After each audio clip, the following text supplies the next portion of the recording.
Bonjour.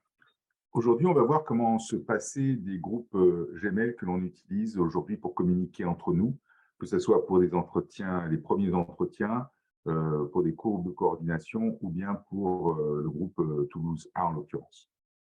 Donc, la première chose à faire, c'est de se connecter à Partage. Donc, là, rien de nouveau. On se connecte. On s'identifie. Une fois qu'on est connecté, identifié, eh bien, on va aller vers le groupe qui nous intéresse, en l'occurrence le Toulouse A. Donc, il y a différentes façons d'y aller, hein. On peut y aller via l'annuaire des communautés ou bien directement via son profil, ici en cliquant sur cette petite icône-là, et on retrouve automatiquement le groupe A. À partir de là, ici, on retrouve toutes les activités auxquelles on a accès, dont l'activité de discussion qui fera effectivement partie dorénavant de nos échanges. Donc, on clique sur discussion. Pour l'instant, il y a 3 discussions en cours. 2 discussions qui sont initiées par moi-même et une qui avait été initiée par Alain. Pour voir les types de discussions qu'on peut avoir, les groupes avec lesquels on peut discuter, eh bien ici, si on clique ici, on a qu'on peut discuter avec Toulouse A premier entretien ou Toulouse A discussion générale. Si je veux effectivement lancer une nouvelle discussion, un nouvel échange avec l'ensemble du groupe, donc je fais vers discussion générale. Et à partir de là, j'ai un bouton qui apparaît « Accéder à l'espace de conversation ». Donc, en cliquant sur ce bouton-là, eh bien, on m'offre la possibilité de poster une nouvelle discussion dans le forum.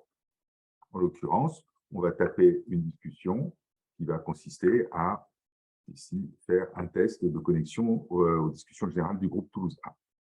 Et puis, un petit texte qui va avec pour indiquer que ceci est un test, pour s'assurer que tout le groupe A reçoit bien le courrier de partage. Une fois qu'on a fait ça, pour l'instant, ne vous préoccupez pas du thème du message, on n'en est pas là. Ça permettrait effectivement peut-être de créer, d'ajouter de nouvelles catégories, de regrouper nos conversations sur des thématiques particulières. Des mots-clés, ça peut servir. Bon, ben là, on parle de partage aussi. Il y a des mots-clés qu'on peut utiliser et d'autres qui n'existent pas encore, donc il faudra les créer. Donc, on va s'arrêter là. Et puis, on publie. Donc, une fois que c'est publié, ce message part à l'ensemble du groupe, sauf à vous-même.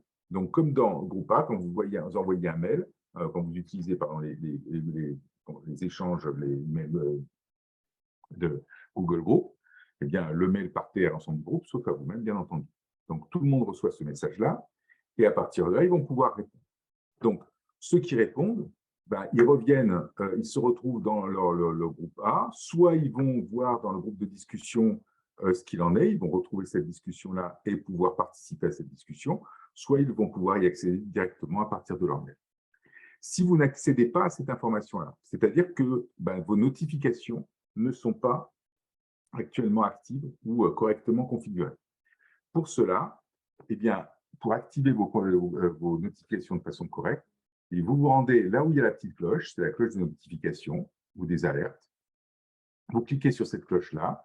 Ici, vous devriez trouver toutes les alertes que vous recevez aujourd'hui sur votre site, sur le site Internet pour vous. Là, vous allez cliquer sur « Afficher mes alertes et recommandations ». Et dans cette page-là, vous allez trouver en bas « Personnaliser ». Et dans « Personnaliser », vous allez voir les règles actuellement qui sont attachées à vos alertes. Comment vous les souhaitez les recevoir? Moi, j'ai fait une version très simple aujourd'hui. Je lui demande que toute information, action ou avertissement, systématiquement, tu m'envoies tout à la fois sur le site, c'est-à-dire que je recevrai sous cette cloche-là,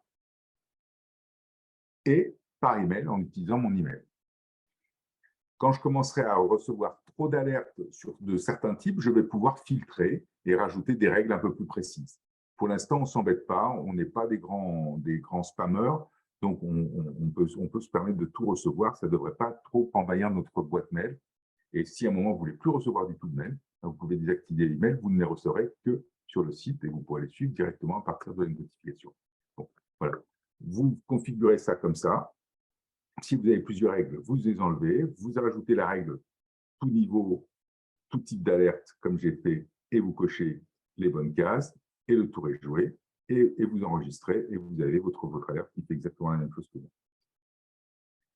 Voilà. Donc, une fois que vous allez recevoir ça, ben, les prochains échanges, vous allez pouvoir être informé directement par mail et aussi être informé sur votre site. Voilà, ce n'est pas plus compliqué que ça. Et à partir de là, eh bien, tous les échanges, on va pouvoir se passer petit à petit du Google Mail Groupal et je le désactiverai au bout d'un moment.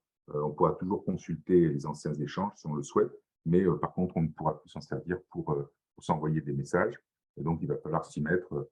Ça ne va pas être du jour au lendemain, mais je vais le faire petit à petit en fonction de l'utilisation qu'on va faire de cette messagerie partage. Voilà, je vous remercie pour votre attention et puis à très bientôt, en l'occurrence à ce soir.